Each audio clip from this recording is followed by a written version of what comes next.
It would be 4 days where people could unplug from their jobs, their home, their families, basically everything that occupies all of their responsibilities. They could step away from it and just step into themselves. What's true for them? What do they want to create? What's not working that they need to get rid of? What do they want to expand in?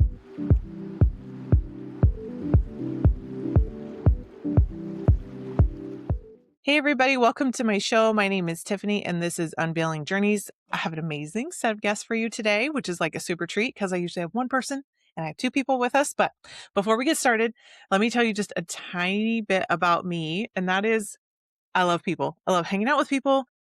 I love getting to know new people. I love networking to share the people that I know with new people that I've met. And I'm totally going to give you permission right now that if you meet someone new, you can just say, hey, do you know anybody that I need to know that you know?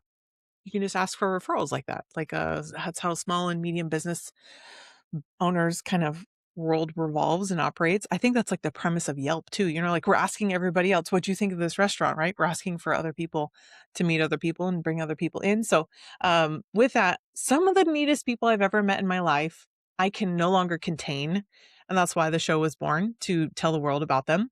And that's what I get to do with you guys today. And so through the power of a phenomenal connector, my friend Kachina, I got to meet Eric, and he's coming on the show today with his wife. And I'm so excited to tell their story because they're doing some really neat stuff.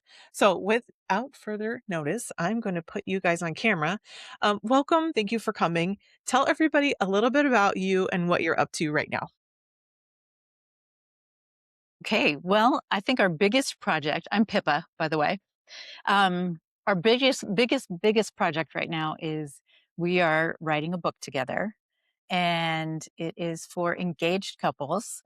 Um, it's amazing how there is not many books in this space that do what our book does, like none, which is really help couples write wedding vows, but not from a template, not from like get AI to help you or anything like that, or put pretty words together. It's really how to create these vows so that they are the foundation of your marriage. Hmm, Moving that's forward, cool. these will support you. You can always fall back on them to know what to do. That's So so that's fun. what we're I doing. think Yeah, we Eric got and I are given doing it like a together. generic set ourselves because I was just too nervous to make up something on command. So I love that you have Yeah. like an actual thing, a structure for this. Yeah. This is phenomenal. Yeah. And we coach couples together too. And that's really fun. That's what this book is born from, is our coaching and working with couples. And that's like a really fun thing that we do with people because we like people too. Yeah, and not only Mhm. that, when we met, you guys were just getting ready to have like your 2026 retreat, and we're recording like mid 2026 right now.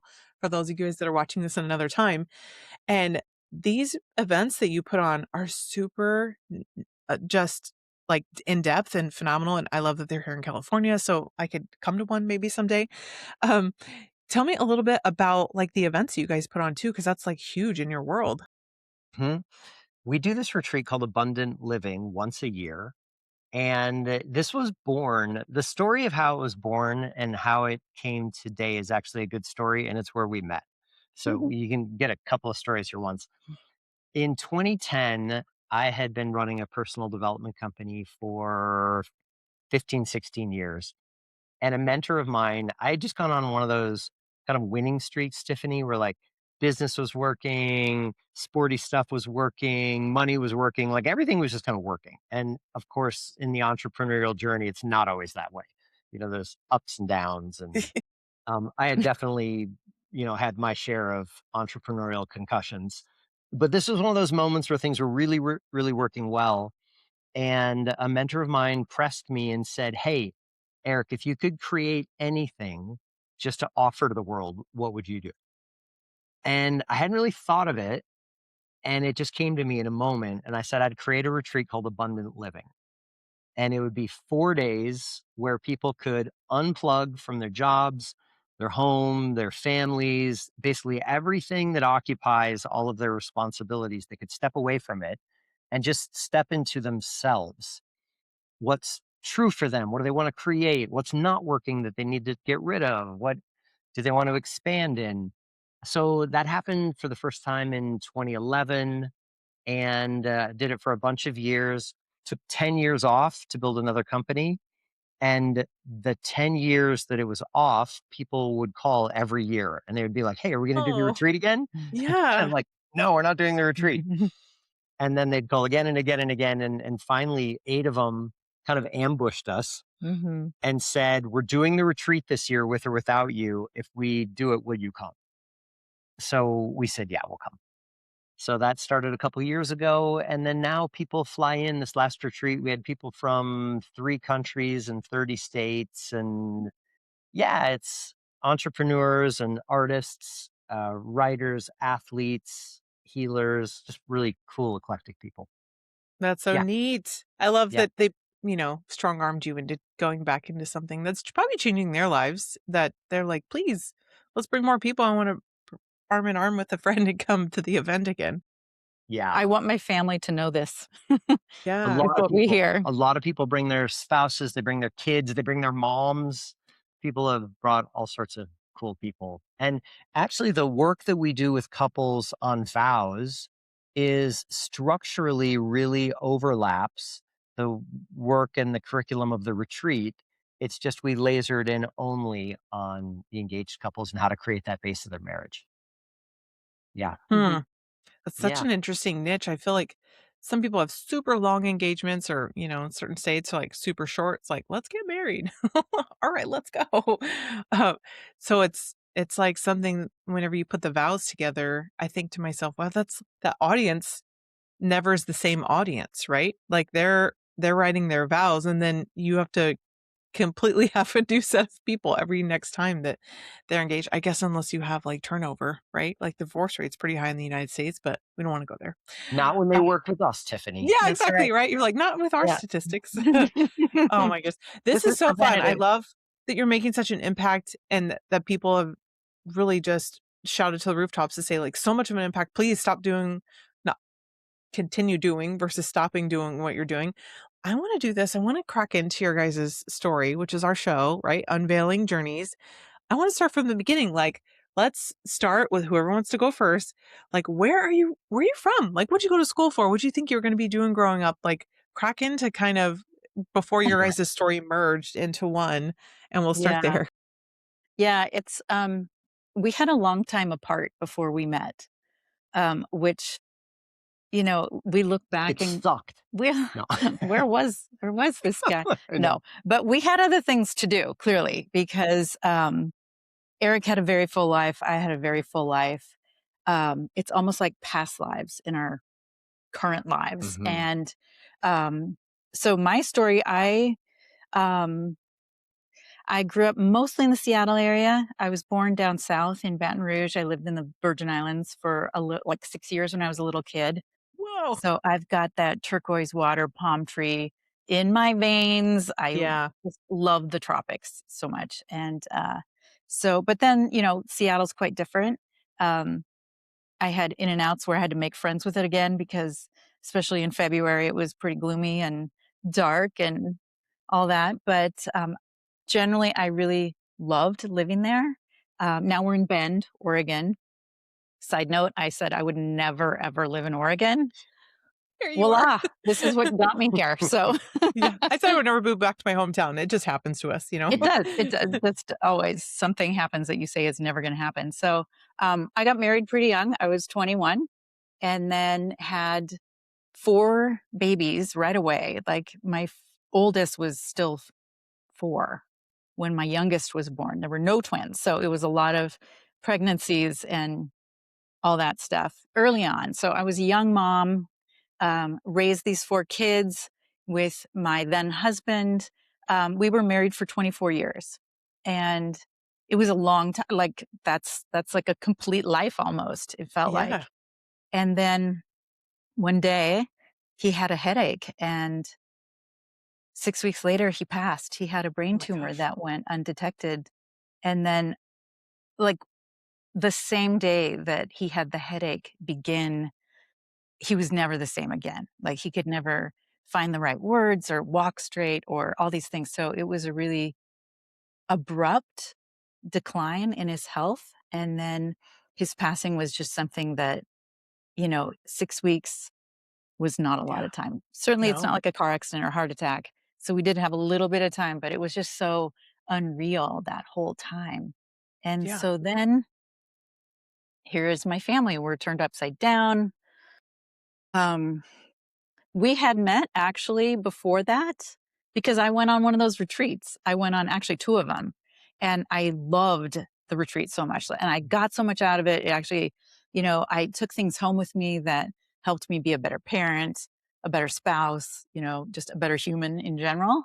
And I got a lot out of, especially the second one. I went to that retreat not knowing why I was going to, what was I going to get out of this one? I don't know. And I ended up working on death. Hmm. Just realized how much it impacted me, the fear of death, what's going to happen, what, da da da da. Um, so Eric worked with me with that. The crazy part about that story, Tiffany, was the retreat where we worked on death was 6 months before her husband's diagnosis. No way. I was married at the time. Cheri was married at the time. We didn't know each other very well, and she came to this retreat and is like, "I don't know why I'm here." And I'm like, "That's cool. We'll figure it out." And by night one, she was like, "I have to work on death." Yeah. He said, go write your fear of death list. And Mhm. that My is a gosh. great exercise for anybody. Please go write your fear of death list because I guarantee we all have fear of death on some level in our biological being, if not our emotional being or spiritual being. So it was amazing. Yeah, the work that she did on death, I still remember listening to her read what she wrote, talk through it. The whole retreat remembers it actually. I mean, it was really Yeah. amazing what she was sharing. And then when we all got the news that her husband was sick and then ultimately that he passed, it was surreal. And Just Wow. thank God I did that work, honestly. I Right. would have been Right. a disaster. I But imagine. at the same time, I was taking a memoir class. I had to write papers on death. It was like the memoir class was really, birth to death. And then Hmm. I wrote about all those phases for myself. And then it just really helped me go through that very, very difficult, challenging time. I think that's one of those topics that we don't want to talk about. As a society, and I only faced it myself because I was like, "Oh, let me get my insurance license." I'm like, "You talk about death a lot." So I had to face it in my 30s because I was like, "I have to talk to people about death," right? So I faced it earlier than I probably would have wanted to face it. So I get how morbid of a topic it is for anybody. So to bring it up in a workshop and have to go into that, that's an incredible thing, and the timing is impeccable to think that that needed to happen in your life to Well, get you yeah, through it that. really totally prepared me. And now I talk about death a lot, actually. Mhm. Um, because I went through the grief because of all this. And also, one of my other jobs now is I live in Oregon and psilocybin is legal here. And I got my psilocybin Yeah. facilitator's license. So Yeah. people come to me when they're stuck. People come to me when they're afraid of dying. People come to me when somebody else has died. And we talk about it. And it's really good to talk about. It's good stuff. Yeah, Yeah. for And real. it just when you can eliminate some fear, it's Mhm. very helpful in helping people live Yeah, I think when you talk it out in paradoxically. your either with somebody or on paper, write it out or whatever, you get to I was talking to someone just recently about it, how it's like the irrational or emotional side can join with the logical side for you to process that in an appropriate way. So you're like, "Oh, it's not as bad as what my emotional side was making it to be, and I can consider it multiple different angles." So that's interesting. Yeah. Mhm. Oh, man. Yeah. Does this where you guys are, like, story join? Should I start with Eric's side and say, like, Yeah. "We're" Yeah. Okay, Go okay, let's over do here this that. So you honestly, Mhm. some of the serendipities around the timing you can't even make up.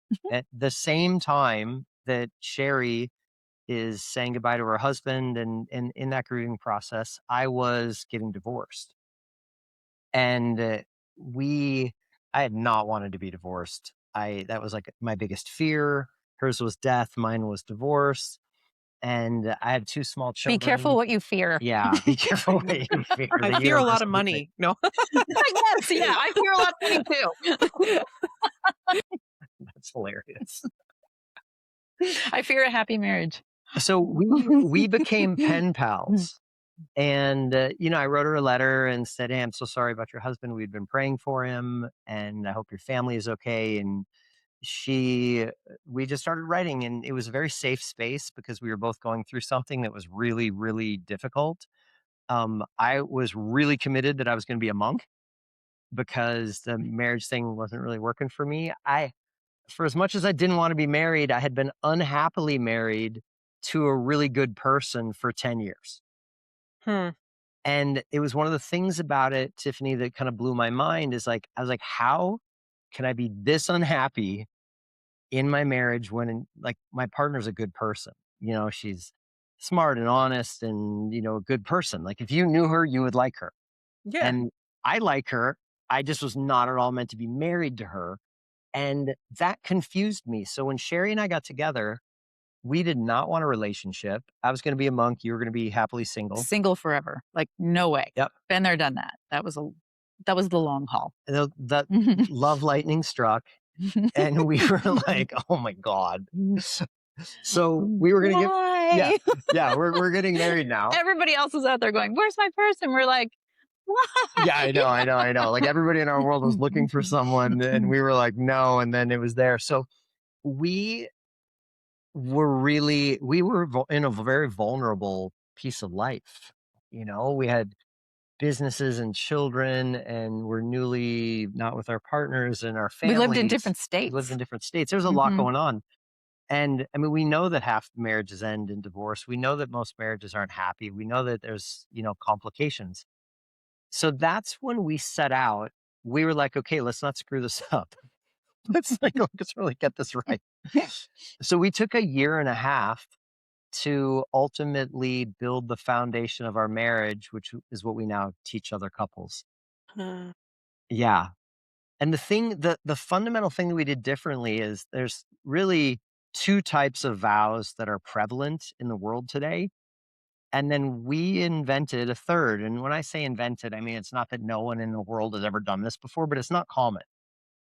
The first are vows that are bestowed upon you by your church, your tradition, the government. If somebody says, hey, this is what you say when you get married, Repeat after me. repeat after me. Mhm.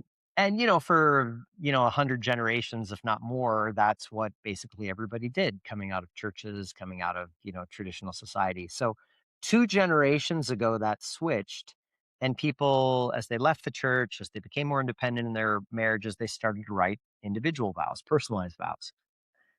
And we spent a lot of time watching this. Mhm. And after COVID, I got to say, because COVID pushed people out of churches and all, Yeah. and then you weren't really allowed to say the church vows unless you were in the church. You couldn't say them on a meadow field What? somewhere. I didn't know So that. this, That's crazy. yeah, Mhm. yeah. Yeah. So then people started doing this thing.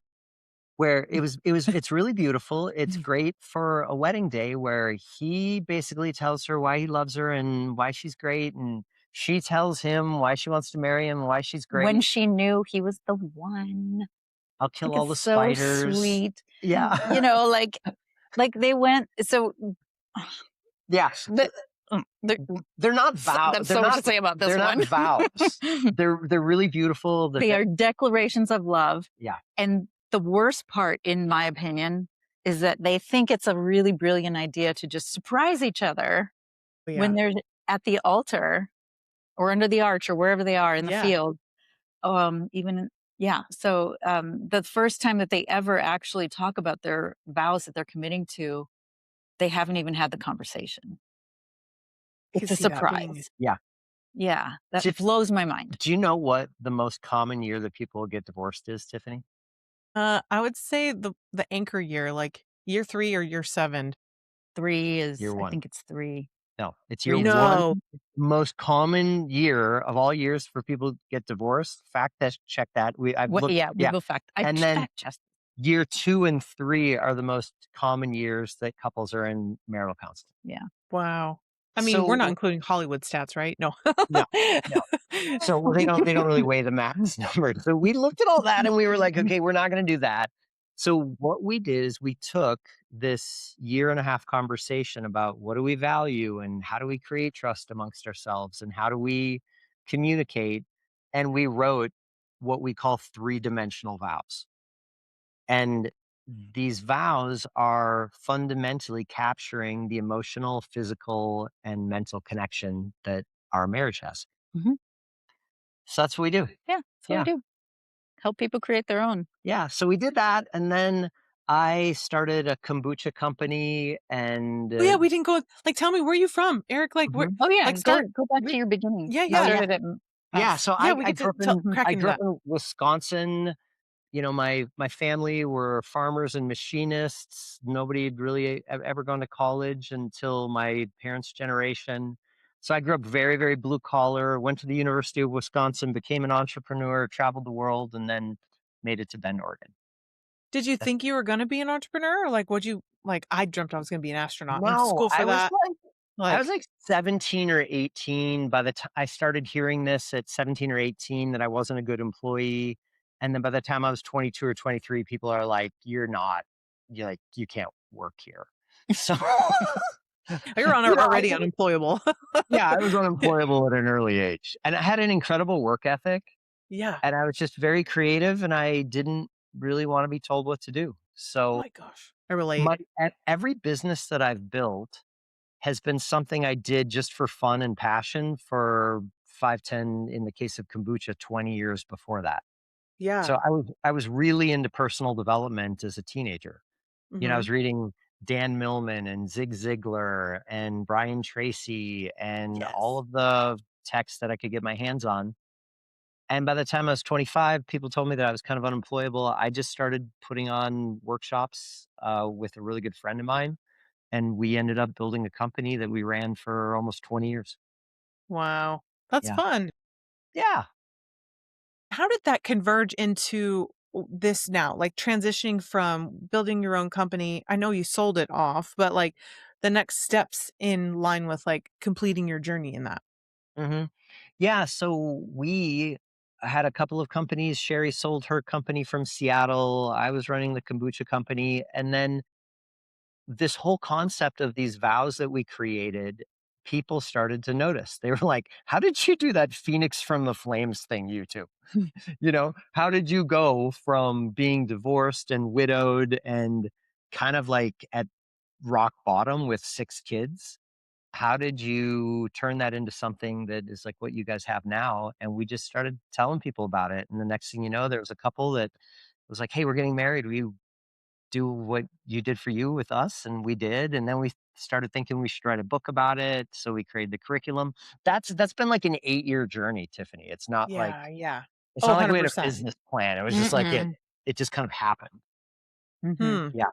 That's incredible for the evolution of being there. But quite honestly, you guys have had to continue and you've chose to like show up time and time and again. And a lot of times thankless or workless or, unpaid hours to be able to get to where you're at now, to be able to say like, oh, this is what we do. This is my, you earn an income, a living off of it, apart from, other little side things. But being able to keep showing up is a part of this huge journey. And a lot of times people don't understand, like either A, you're crushing it, or you just love this so much, or some other reason that's like getting you to keep going. But it's hard to keep going sometimes, right? Like we just had COVID. You can't even show up in person together. It was like hard to be able to do that. So you guys really started back in after we could all touch hands again, type of thing. Why do you There's a keep word. doing this? Mhm. There's a word, and in fact, it's the chapter I'm writing right now. It's called commitment. Hmm. It's like we've already decided that. We don't have to wake up every day wondering, Mhm. am I still committed to you? Mhm. We just don't do that. Am I still committed to this work? We don't do that because it's just, we have decided that up front that this is what we're going to do. This is what we're committed to. We are, you know, everything falls in line after that decision. Certainly things can change, if for some reason we weren't loving this book or loving coaching with couples, that would be a conversation. Mhm. So then we'd talk about it and decide, well, what are we going to do? And we'd recommit to either that or we'd commit to something else. But the commitment is there, just always there, like structure. Mhm.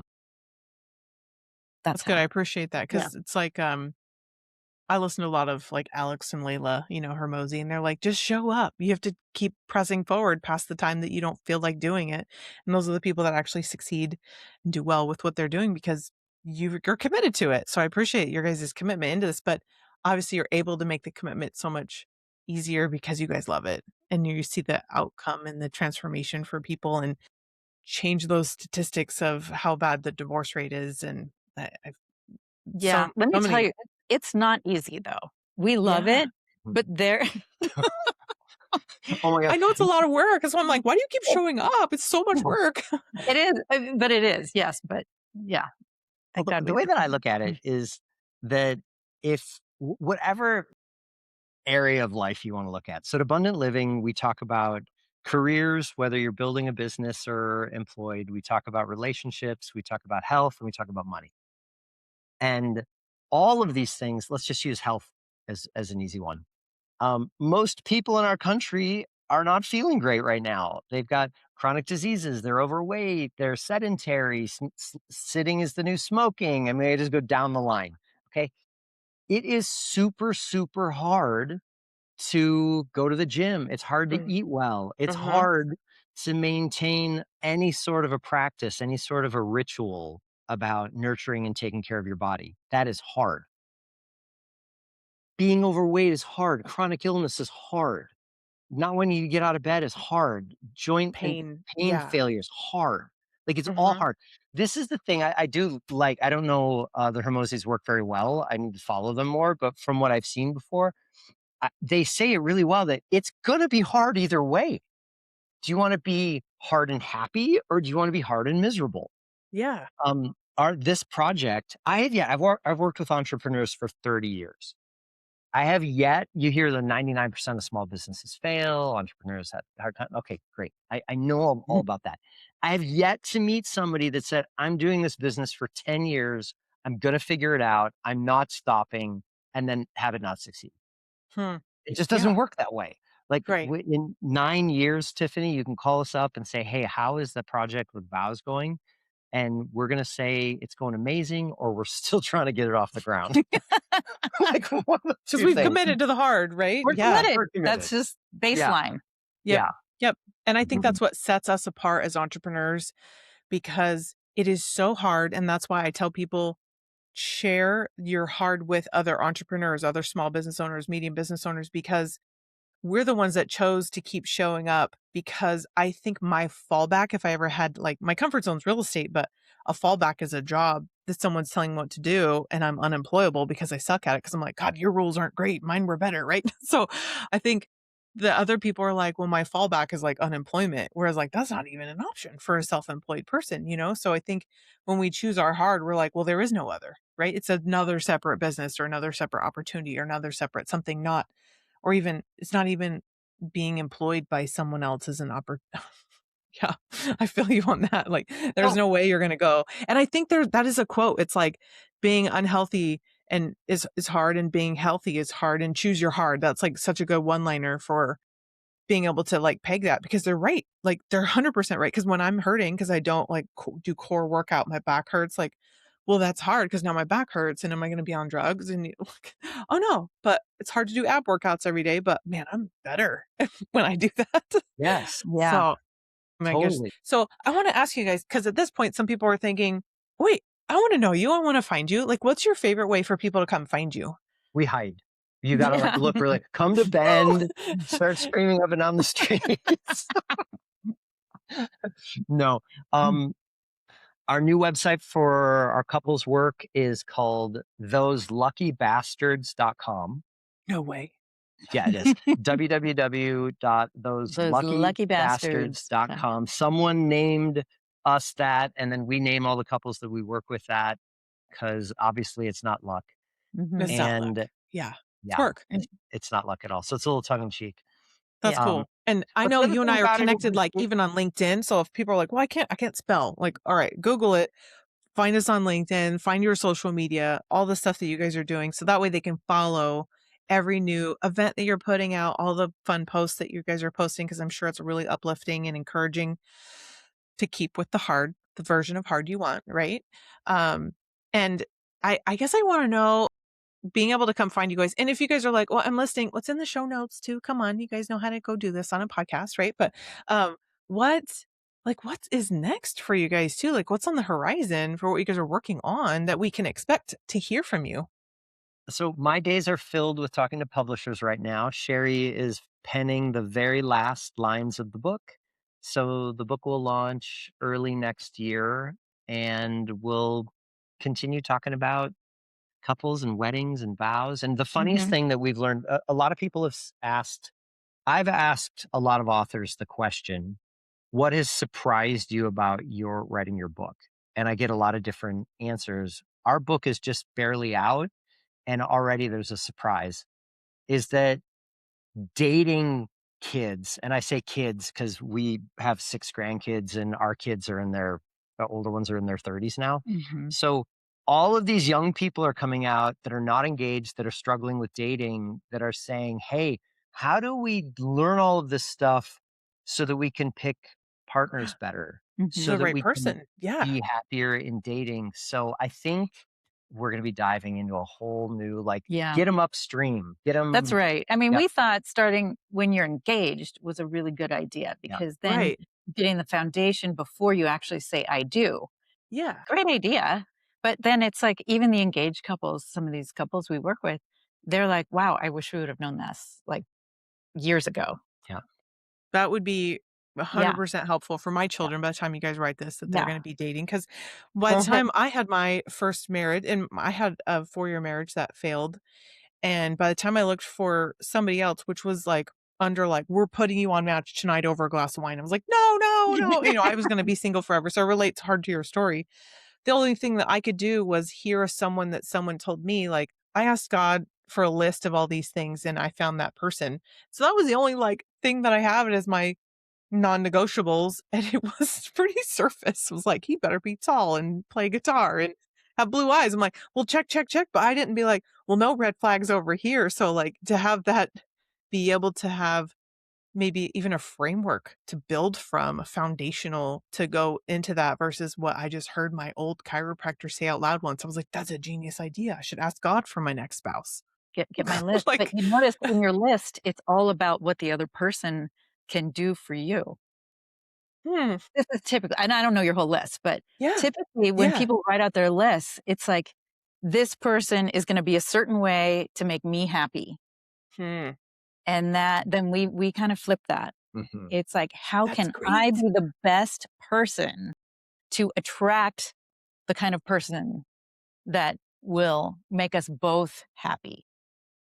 See, these are those things. And I feel like, in my 40s now at this point, early 40s, right? Like so many self-realizations and you're coming into your own to figure out like, oh man, light has been turned on so many things. I'm very self-aware at this point, but dang, if I couldn't have made that go faster with a book in my 20s. Mhm. Yeah, Oh we're my writing dear. this book for our younger selves. Yeah. Right? Give it to them. Yeah. 100%. This has been so good, and I'm so grateful that we've got to spend time together. We're almost gonna wrap up. The last thing I wanna ask you guys is, like, what are your little pieces of wisdom, your little golden nuggets that we can leave with our audience to end with? Mm. There's so many directions on this one. I would say that the one thing that we talk the most about with couples, it's the same thing that I think is incredibly important in for entrepreneurs as well, is that being married, starting a business, even having a job, whatever it is that you do, it's a pure act of creativity. Mhm. And if you don't think of it in those terms, then you're gonna never, in my experience, and I don't want anybody to believe me on this, it's not like I've got an answer, but in my view, every marriage is totally different. How people communicate, how they think, how they Mhm. act, what they do. It's an act of creativity in the same way that grabbing a paint and a paintbrush or building a home, or so just I think that the more creative people are, I think people want answers. They want, here's the 9 steps to run my business and here's the 6 steps to run my marriage, and that's not what we do, and I don't think that's what works. So have fun being creative. Mhm. Life is a total experiment all the time. Just what is your medium? What are your tools? What are your thoughts that go with it, and then just experiment with all of it. Because shit doesn't work out most of the time. Then you gotta go to plan B. I'm on plan Yeah. H at this point. Hope. Yeah, right. Yeah, like people are out there that are going, oh, well, that looks good. It must always, no, it doesn't work out. I mean, if the book, here's the thing I love about our book, and she's written it so well, is it tells you the reality. It's not like this piffy 7 points to do this and be happy. Like one of my favorite chapters is losing our shit by keeping our shit. Yes. Yeah, we lost our shit. It was an example, a story about how a storage unit from hell basically got the best of us every time we went. Yeah. And what was beneath that? Yeah. What was beneath that? And the problem with blame and the problem with not owning it and not creating. And anyway, so that's for another story. That's for another day, Tiffany. Yeah, that's another, right? Episode 2 coming up. Yeah. Thanks for having us on your show. Yeah, we love this. Yes, This is I'm so wonderful. glad that we got to hang out and I got to hear more of your guys' journey. I'm so glad that we had the time today. And I'm grateful for everybody who's like hung out this far to be able to listen in to both their stories and then where they've come together in their journey. And do me a huge favor, go to their website and go follow them on social media and all the show notes below. And then you guys go enjoy the rest of your day. And I'll see you on another episode coming up. All right. Bye, everybody. Bye. Thank you.